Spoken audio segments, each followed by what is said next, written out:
Hi, this is Eric Dein at ACR Convergence Day 2. I'm here with Dr. Caoilfhionn Connolly.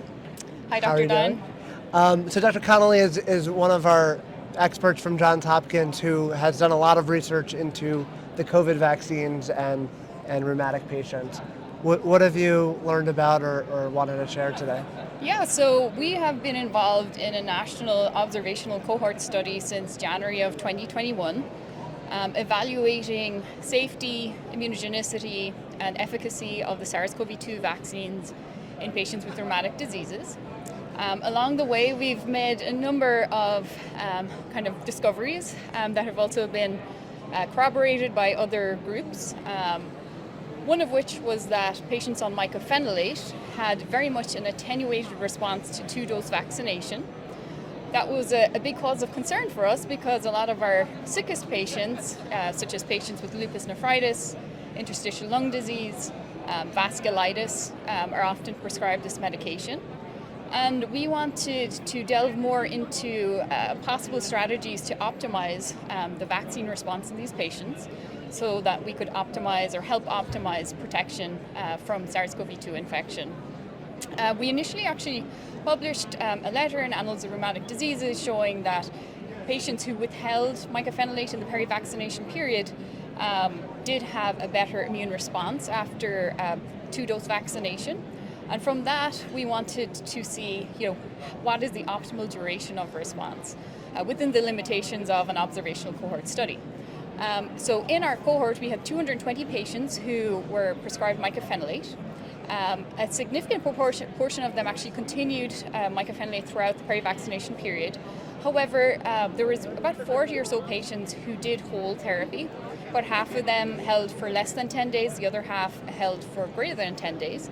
And we found that amongst those who withheld therapy for 10 days or more, there was a better humoral response. Thankfully, there was no uptick in flares amongst those patients. So that's what was presented this morning by Sarah Frey, who's a fantastic medical student at Johns Hopkins, and really interesting findings that hopefully will be clarified further in a more controlled clinical trial setting. And tell me about your other abstract that I believe you're doing tomorrow on third dose vaccination. Yes, so the other kind of wing of this project is to evaluate efficacy of the vaccines in our patients. And the surrogate for efficacy is rate of breakthrough infection. What I'm presenting tomorrow is rate of breakthrough infections during the Omicron era among patients with autoimmune diseases. It's been well documented at this point that our patients are at increased risk of COVID-19 because of their baseline immune dysregulation and use of immunosuppressive therapies, and that unfortunately our patients are at increased risk of poor outcomes if they do get COVID-19. But that's all in the pre-Omicron era. What we found in over 1,200 patients with rheumatic diseases and other autoimmune diseases, that the rate of breakthrough during the Omicron era was about 20%. Which is a little bit high, although not significantly different to the general population given the greater transmissibility of the Omicron variant. But what we found was, although the rate of infection was relatively high, infections were typically quite mild, and only 4% of patients who were treated for their infection had or ended up in the hospital, but there was nobody who reported admission to the intensive care unit, and nobody reported needing intubation or mechanical ventilation.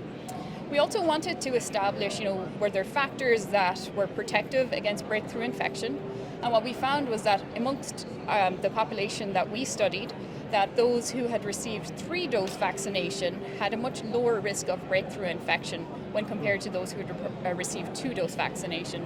So I think this is really important, particularly now with the newer variant, or the newer variant-specific booster is available for our patients, and we hope that this data will help inform decision-making for patients who may still be a little vaccine hesitant. I'm sure there will always be new studies of how that new vaccine will hold up in our patients. Yeah, and the goal is always to afford as much protection as we possibly can I think vaccination is clearly the mainstay of infection prevention. Luckily now we have a number of other, interventions that can help optimize protection, like pre-exposure prophylaxis, etc.